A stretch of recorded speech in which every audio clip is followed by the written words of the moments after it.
여러분 안녕하세요. 제가 저번 주에 다음 주에 만나자고 했는데 진짜로 다음 주에 돌아왔습니다.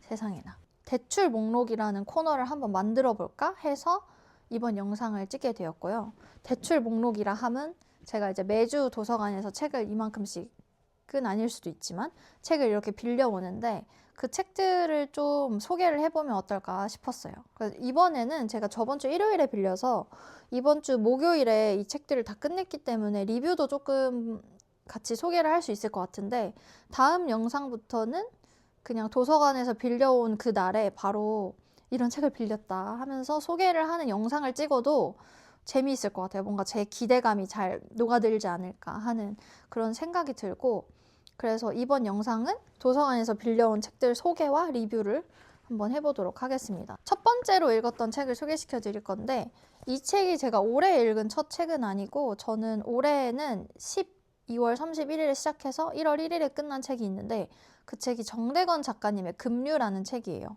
그래서 그 책이 첫 번째 책이었고, 올해 두 번째 책은 개구리가 되고 싶어, 김화진 작가님의 책입니다.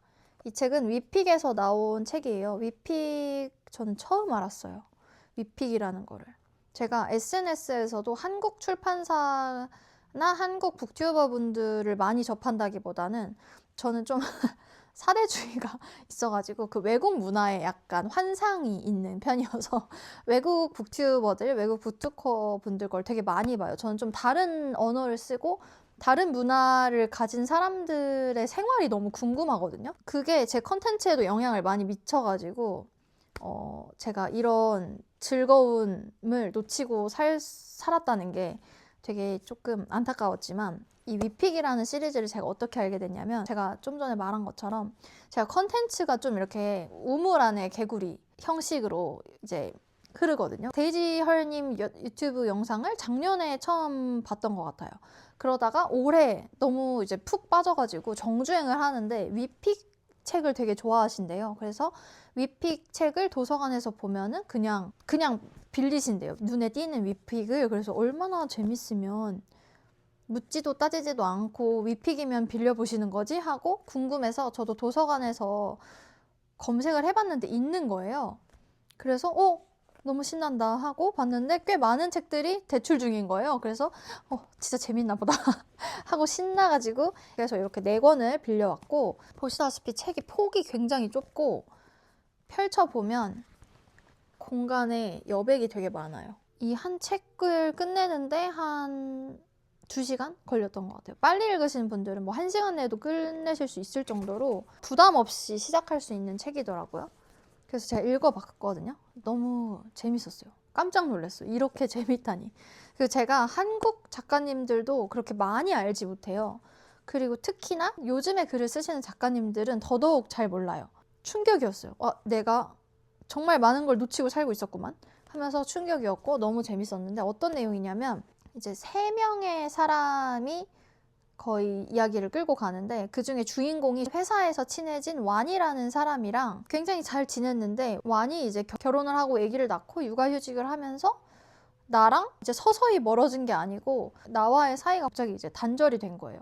그러니까 한마디로 손절을 당했다? 약간 이런 느낌이 들 정도로 관계가 이상한 끝맺음을 한 거죠. 친구인 사람한테 기대를 하게 되고 그 기대가 충족되고, 그래서 나는 그 사이에서 만족을 하고 그 관계가 단절이 되고, 그리고 나는 허무함을 느끼고, 그리고 또 다른 사람한테서 그 기대를 좀 채우게 되는, 그러면서도 한편으로는 납득할 수 없는 감정을 이렇게 순서대로 느꼈던 것 같아요. 우리가 인간관계를 맺을 때 잘 마무리 짓지 못한 인간관계는 정말 그 순서지 않았을까 싶은 거예요. 그게 기간이 짧든 길든 우리가 처음에 그 사람한테 되게 기대를 하고, 뭔가 나랑 잘 맞는다는 것도 기대고, 나랑 안 맞아서 배울 게 있을 것 같다라는 것도 기대잖아요. 그래서 뭔가 어떤 사람한테 기대를 해서 관계를 맺어. 근데 이 관계가 처음에는 막 우리가 서로 알아가는데 너무 재미있고 즐거운 시간을 보내다 보면 이게 만족스러워. 그러다가 점점 단절이 되고 그러면 또 허무해. 약간 그런 순서였던 것 같아서 그게 되게 재밌었고, 이야기가 짧다 보니까 이 뒷이야기가 너무 궁금한 거예요. 그리고 디테일을 너무 알고 싶은 거예요. 왓챠피디아에 줄거리가 소개가 있거든요. 그걸 읽어드릴게요. 잠깐씩 연기가 되어 미래의 일을 내다보고 돌아오는 수경. 1년 동안 가은과 기쁨과 슬픔을 나눴지만 어느 날 이유도 알려주지 않고 멀어져 버린 완. 완이 떠나고 더 이상 기대하지도 실망하지도 않기로 한 가은. 세 사람의 모습을 통해 김화진 작가는 인간관계가 만들어내는 막연하고 연약한 유대감에 대해 이야기한다. 한편으로는 그처럼 느슨한 유대를 통해서만 실현 가능한 야망의 끈을 붙들며 관계의 힘을 긍정한다. 이제 제목이 개구리가 되고 싶어인 이유는 이제 주인공 가은이 개구리를 좋아해가지고 여행에 가서 개구리 피규어 같은 걸 사와서 자기가 일하는 책상에 놓고 그걸 보면서 일을 했어요. 그리고 이제 친구들한테도 개구리 모형으로 된 걸 선물을 해주기도 하는데 가은이 수경한테도 개구리로 된 선물을 준 거예요. 그러면서 이제 이야기를 막 하는데 나는 내가 받고 싶은 걸 남주나 봐. 수경에게 그렇게 말하자 입 밖으로 내뱉고 나자 머릿속에서 엉켜있던 문장이 시원하게 풀리는 느낌이었다. 속으로 몇 번이고 되뇌어 보았다. 개구리 되고 싶어. 개구리처럼 되고 싶어. 몇 시간이고 같은 자세로 앉아있을 수도 있지만 마음먹으면 단번에 예상할 수 없는 높이와 거리를 뛰어오르기도 하는 그런 잠재력이 내 안에 있다고 믿고 싶어. 누가 나를 우물 밖으로 꺼내주기를 기다리고 싶기도 하고 스스로의 힘으로 제자리 높이 뛰기로 우물 밖으로 나갈 수 있기를 기대하고 싶기도 하고 아무튼 개구리, 그런 개구리. 뭔가 인간관계에서 느끼는 그런 허무함이나 답답함이나 막연함이나 이런 것들을 좀 타파하고 싶다? 이겨내고 싶다? 내 스스로 힘으로 이겨내고 싶고 다른 사람과의 관계가 연결되면서 나를 좀 세상 밖으로 꺼내놓고 싶기도 하다. 약간 이렇게 읽혀서 되게 재밌었어요. 그래서 위픽 너무 재밌다 이러면서 다음 책을 읽었습니다. 다음 책은 돈 안 쓰면 죽는 병, 이두온 작가님 책이에요. 이 책은 여기 띠지가 남아있더라고요. 그래서 띠지, 왓챠피디아 말고 띠지에 있는 걸 읽어드릴게요. 원인 불명, 백신 미개발, 소위 돈 안 쓰면 죽는 병인 플란마는 머리에서 자란 혹이 어느 순간 화염 같은 불꽃을 일으키며 터져버리는 불치의 질환이다. 병의 악화를 늦출 유일한 방법은 돈을 쓸 때 나오는 도파민분. 더 정확히 말하면 식료품을 사기보다는 카페에 가서 과당 음료를 마시는 편이 낫고 출근을 위해 버스카드를 충전하기보다는 번지점프를 예약하는 편이 훨씬 효과적이라는 것. 오로지 생존만을 위해 무언가를 사야 한다는 강렬한 욕망에 사로잡힌 나는 바닥을 보이는 잔고에도 플란마로부터 살아남을 수 있을까? 저는 사실 제목을 보고 돈 안 쓰면 죽는 병 이거 나잖아 이러면서 빌렸는데 그런 내용이기도 했지만 조금 다른 내용이었어요. 요즘 사회에 있는 그런 문제들 있잖아요. 너무 쉽게 소비한다. 그로 인해서 뭔가 쓰레기도 많이 생기고 낭비도 너무 심하고 이런 문제들을 좀 한번 느낄 수 있게 하는 그런 책이었던 것 같고 그 플란마라는 병이 진짜 있는 건가 싶을 정도로 몰입이 잘 돼가지고 검색해 볼 뻔했다. 근데 읽으면서 이거 맞아 이거 소설이지 하면서 읽었습니다. 이대로 좀만 더 살면 플란마? 그거 나도 걸릴지도 모른다 하는 생각이 들 정도로 좀 무서운 그런 겁이 나는 그런 책이었고 성장 소설 같다고 해야 되나? 되게 가볍게 읽을 수 있는 책인데 이 안에 들어있는 메시지가 좀 무겁다 보니까 되게 깊게 생각을 할 수 있어요. 그래서 이 책도 끝나는 게 너무 아쉽더라고요. 그래서 진짜 위픽? 너무 재밌다 이러면서 이걸 또 덮고 그 다음 책은 이거였던 것 같아요. 불멸의 인절미. 작가님은 한유리 작가님이에요. 이 책도 왜 빌렸냐면 제가 인절미를 좋아합니다. 그래서 사실 빌렸어요. 불멸의 인절미? 인절미 너무 맛있겠다. 인절미가 불멸이라면 너무 좋겠다 하면서 빌렸는데 역시나 그런 소설이 아니었습니다. 신림동 반지하에서 친구와 사는 유리는 월세와 식비, 아픈 기니피그 인절미의 병원비를 감당하기 위해 쉴 새 없이 돈을 벌어야만 한다. 미나리를 주면 기쁨에 겨워 펄쩍 뛰어오를 줄 아는 인절미가 살고 싶다는 뜻을 전해온 나를 기억하므로 유리는 인절미가 먼 미래의 우주에서 영원히 죽지 않는 소설을 쓰기 시작한다. 직장에 가면 인절미를 병원에 데려다 줄 수 없고 집에 남아 인절미를 돌보면 병원비를 낼 수 없어 있는 힘껏 살아내도 턱없이 부족하다는 생각만 든다. 그러나 유리는 인절미가 살아있는 편이 죽는 것보다 낫다고 그게 자신을 위해 좋다고 판단하고 자신을 살아있게 한 인절미에게 영원과 불멸을 선물한다. 저는 이 책은 개인적으로 이 책 내용보다도 이 뒤에 나오는 작가와의 인터뷰가 좋았고 그리고 또 그보다도 작가의 말이 좀 더 기억에 남는 그런 책이었어요. 이 책은 사실 제 취향은 아니었는데 왜냐면 반려동물도 가족이다. 이제 내 자식과 똑같다? 라고 말씀을 많이 하잖아요. 근데 저는 좀 강아지, 고양이 이런 동물들을 너무 좋아하기 때문에 그게 어떤 마음인지는 완전 이해를 하는데 이 책은 읽으면서 뭔가 그걸 이해했다기보다 내가 인절미를 사랑하는 이유 101가지 약간 이런 느낌이 드는 소설이어서 제 취향이 아니더라도 책에서는 늘 좋은 문장을 찾을 수 있기 때문에 그래서 즐겁게 읽었던 책이고요. 개인적으로는 인절미가 정말 그 인절미에 대한 내용이었다면 좋았을 텐데 그럴 거였으면 뭐 아무튼 인절미 이런 게 있다면 그런 걸 찾아봐야 되지 않을까 싶어요. 네. 그리고 그 다음 위픽은 우리들의 클라이밍 김원영 작가님 책이에요. 이 책도 개인적으로 제가 클라이밍을 좋아해요. 해본 적은 없어요.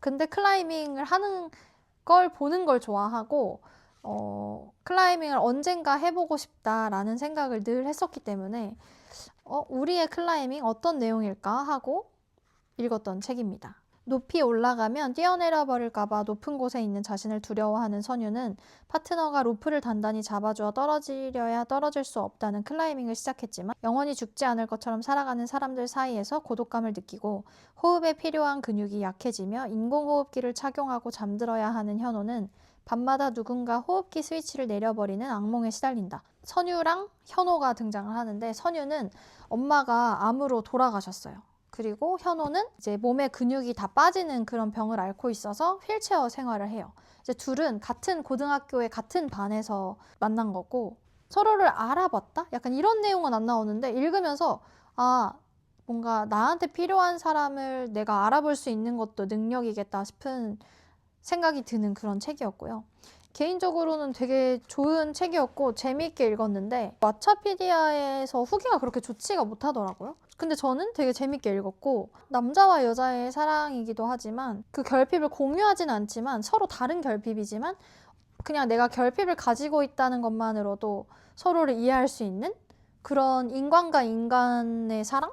을 좀 더 이해할 수 있게 된 그런 소설이었던 것 같아요. 그리고 저는 개인적으로 살면서 내가 왜 존재하지? 내가 왜 살아야 되지? 이런 이유를 끊임없이 생각을 하는데 이 책에서 이제 주인공이 다른 사람들을 보면 내가 죽어버릴까 봐 걱정이 되는데 널 보면 나는 계속 살고 싶어져. 이런 생각을 한다는 부분이 나오는데 그게 굉장히 충격적이었고 저도 이제 아기가 있다 보니까 아기를 보면서 나 더 열심히 살아야지 건강해야지 이런 생각은 하지만 근본적으로 내가 이 세상에 태어난 이유를 뭘까를 계속 생각을 하게 되거든요. 이 생각을 또 하는 게 의미가 없다고도 한편으로는 생각을 하기 때문에 그냥 태어났으니까 사는 거지 모두가 다 그냥 태어날 수 있었기 때문에 사는 거다 이렇게 생각을 하려고 하는데 이 책을 읽고 너를 볼 때마다 살고 싶어진다? 이거는 좀 자식한테 느끼는 감정이랑 비슷하다.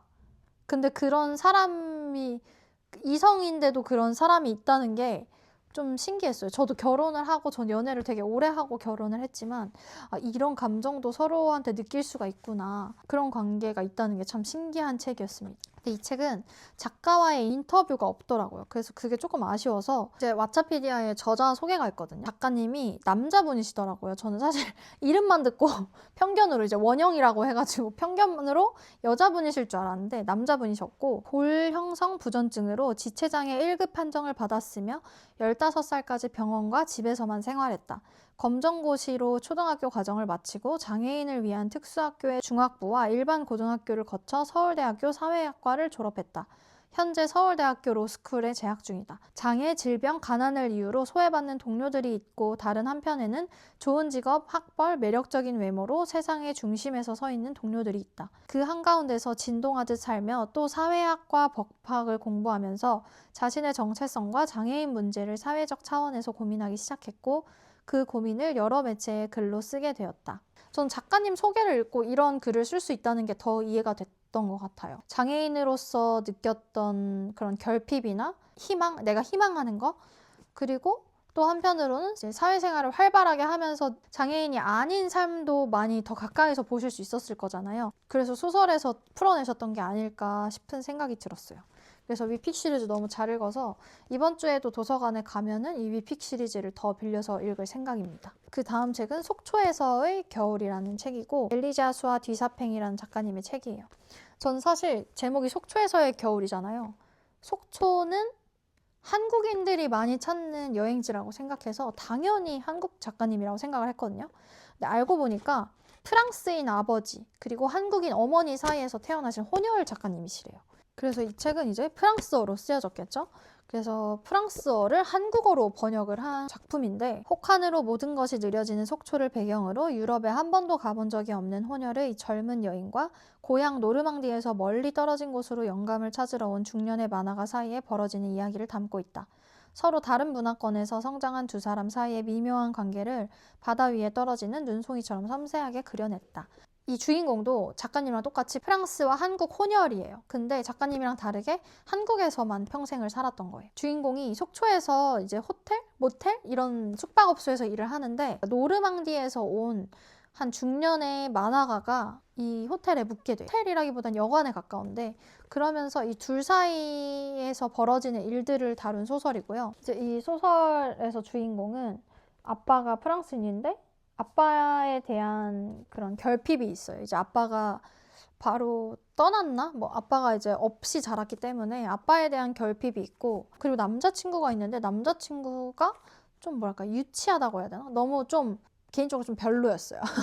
그래서 더 이 아빠를 상상해 볼 수 있는 그런 중년의 프랑스인 남성 그러면서도 이 남자친구와는 좀 대조되어 보이는 좀 깊이가 있어 보이는 그런 모습들 이 계속 이제 보여서 아 설마 이 중년의 남성과 이어지는 건 아니겠지 하면서 읽게 되는 그런 소설이었는데 뭔가 이게 사랑 이야기인지 이 주인공이 느낀 결핍에 대한 그런 이야기인 건지 계속 헷갈리는 거예요. 그러다가 이 뒤에 보면은 옴기니의 글이 나와요. 그걸 보고 좀 이 작품을 이해를 하게 됐습니다. 작가님이 두 가지 국적을 가지고 크면서 정체성에 혼란을 많이 느끼셨다고 해요. 이제 우리가 뭐 유튜브를 보거나 뭐 다큐멘터리 같은 걸 봐도 혼혈인 분들은 이 나라에 오면 내가 이방인이고 또 그 나라에 가도 내가 이방인이다. 이런 말들을 듣고 자란다는 이야기를 많이 듣잖아요. 그러면서 이제 본인은 나는 여기도 속해 있지도 않고 여기에도 속해 있지 않으면 그럼 난 어떤 사람인 거지? 하면서 자기 정체성을 계속 찾으려고 노력을 하셨대요. 그래서 이런 의도로 쓰신 건지는 모르겠는데 그 중년의 만화가가 그 표면적으로 봤을 때는 아빠랑 많이 비슷할 거 아니에요. 프랑스인 중년의 남자면은 나는 만나보지 못한 프랑스인 중년의 남자 그리고 이 작가님한테 프랑스는 아빠의 국적 프랑스어는 아빠의 언어 그러니까 부국어 모국어는 한국어 부국어는 이제 프랑스어인 거잖아요.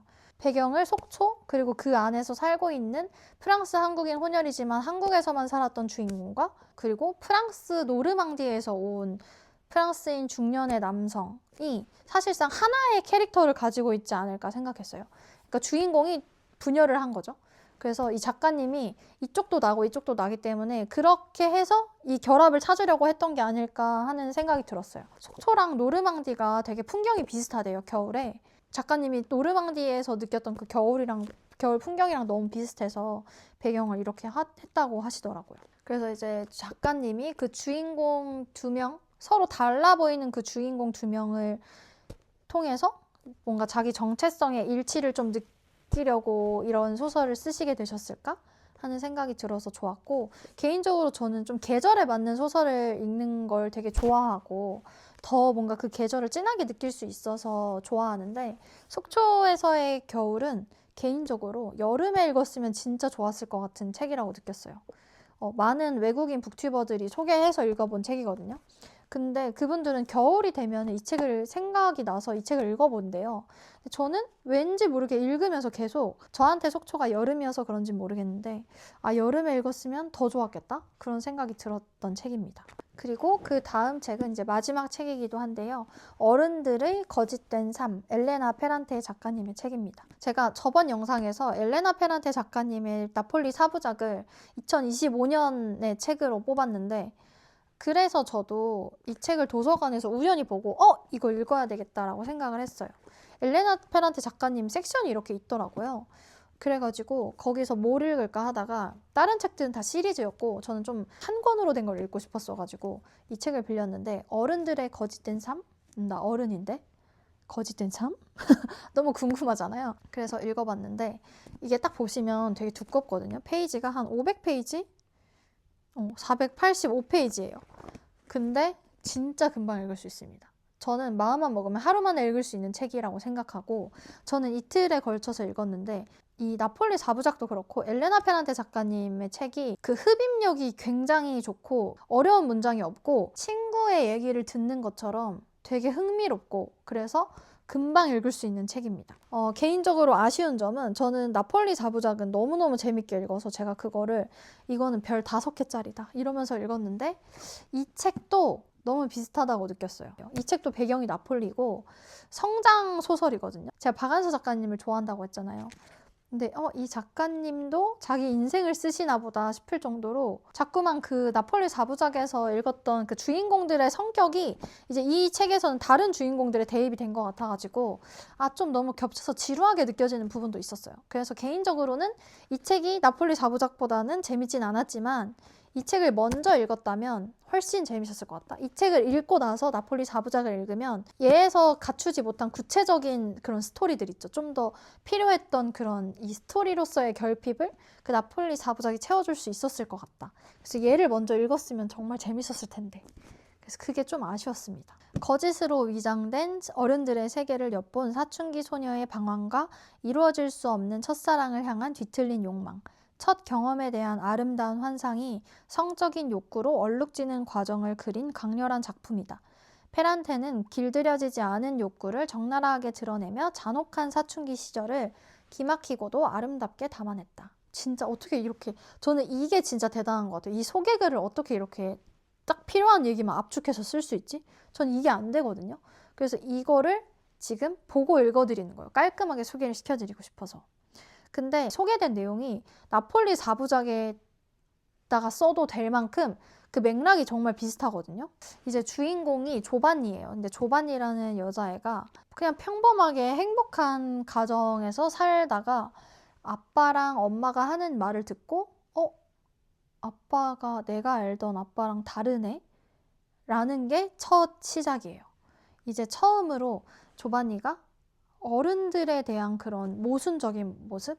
어른들의 그런 위선적인 모습을 보고 내가 생각하는 그런 사람이 아닐 수도 있겠다 라는 생각을 처음으로 하게 되면서 이제 어른들을 좀 관찰을 하게 되는 거죠. 그러면서 이야기가 펼쳐지는데 그 속에서 이제 조반니가 어릴 때부터 10대 어릴 때부터 성장을 하는 이야기다 보니까 그 첫사랑, 첫 경험 뭐 이런 얘기가 나오는데 굉장히 짜증나요. 도대체 왜 그런 선택을 하는 거야? 진짜 왜 그러는 거야? 진짜 너무 열이 받고 이런데 그 자체로 되게 솔직한 소설이 아닌가 싶어요. 그치, 맞아. 인생은 진짜 소설에서 우리가 보는 것처럼 그렇게 환상적이지 않고 정말 현실적이고 그 현실적이라는 게 아름다울 때도 있지만 되게 처절하고 막 찌질하고 더럽고 막 뭐랄까 잘못된 선택을 하고 이런 것도 이런 게 인생인데 사실 소설에서 내가 찾으려고 했던 건 나랑은 다른 이야기, 좀 나랑 내가 이루지 못한 걸 이룬 이야기, 좀 올바른 성장을 한 이야기 이런 것들만 찾아보려고 했던 게 아닐까 싶은데 소설을 읽으면서 진짜 청소년기 너무 짜증난다 이러면서 읽었고 그래서 개인적으로 아기를 키우는 엄마로서 이거 청소년 문학으로 선정됐으면 좋겠습니다. 이거는 애들이 읽으면 나는 이렇게 살지 말아야지 이런 생각을 하게 되는 책인 것 같아서 나폴리 4부작은 좀 애들이 접근하기가 4권이나 되니까 좀 빡세잖아요. 어른들의 거짓된 삶 이거 제목만 해도 아이들을 끌어당기기가 너무 쉬운 책. 이거 좀 그 학교에서 아니면 도서관에서 이거 좀 애들한테 읽어보라고 했으면 좋겠어요. 뭔가 아이들이 읽기엔 좀 자극적인 내용도 있는데 그렇다고 해서 자극적인 내용을 애들이 모르고 크는 게 아니잖아요. 우리가 요즘은 빠르니까 초등학생만 돼도 알 거 다 알잖아요. 요즘 빠르니까가 아니고 나 때도 초등학생 때 다 알았구나. 초등학생 때 이거를 읽기는 힘드니까 어느 정도 그래도 자기의 그런 자립심도 있고 나의 그런 신념도 이제 생길 나이쯤 됐을 때 한 중학생쯤부터 읽으면 충격요법과 그러면서도 어떻게 해야지 내가 내 인생을 현명하게 선택을 할 수 있을까? 내가 나의 본능과 욕구에 이끌린 선택을 하지 않고 정말 이걸 보고 있는 10대들이 있다면 이 책을 꼭 읽어보길 바랍니다. 굉장히 자극적이어야 자극적이라고 해야 읽을 것 같아서 말하는 게 아니고 진짜 자극적이고 좀 눈살이 찌푸려지는 부분도 있고 좀 역겨운 부분도 있고 그래서 꼭 읽어봤으면 좋겠어요. 여러분 읽어보세요. 정말 재밌습니다. 이 작가님의 책을 총 제가 5권을 읽은 거잖아요.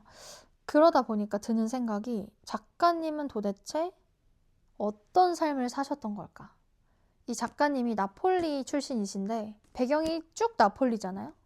이 작가님이 그리는 나폴리는 정말 아름답지가 않아요. 작가님 책을 접하기 전에는 나폴리를 생각하면 푸르고 되게 여유롭고 막 와인 한 잔, 생선 요리 막 이런 게 떠올랐는데 지금은 막 빈민가, 막 그 떡이들, 뭔가 깡패들 떠오르고 막 되게 기분이 나쁜 나폴리가 이제 나한테 편견이 입혀져서 나폴리를 떠오르면 나는 이 작가님의 소설이 떠오르니까 나쁜 짓을 하는 사람들이 떠오르는 거죠. 자기 인생에 나쁜 선택을 하는 사람들. 그래서 도대체 작가님이 어떤 유년 시절을 보내셨을까?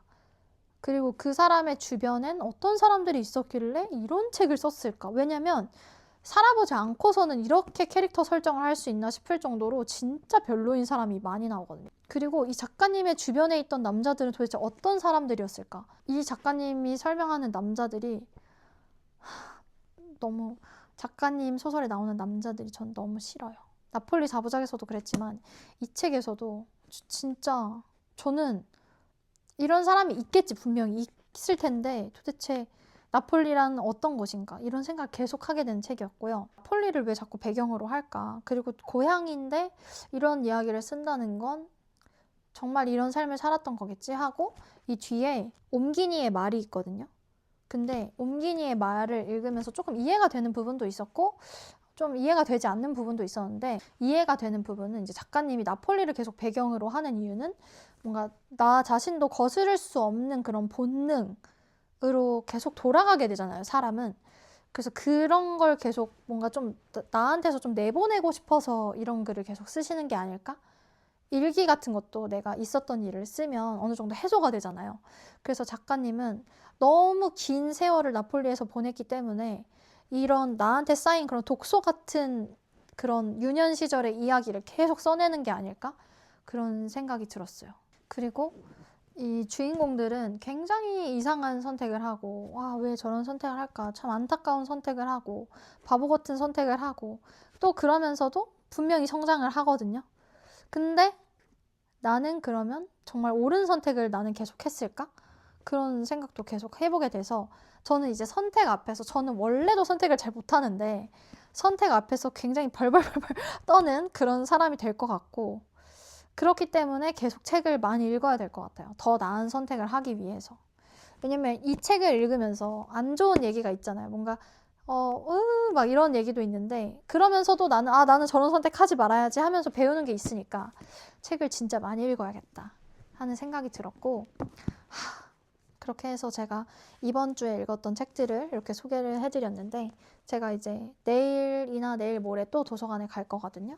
그래서 그때 또 책을 빌려서 소개를 해드리는 영상을 찍어보도록 하겠습니다. 그럼 저는 또 다음 주에 새로운 영상으로 오도록 하겠습니다. 바이바이. 안녕히 계세요. 감사합니다.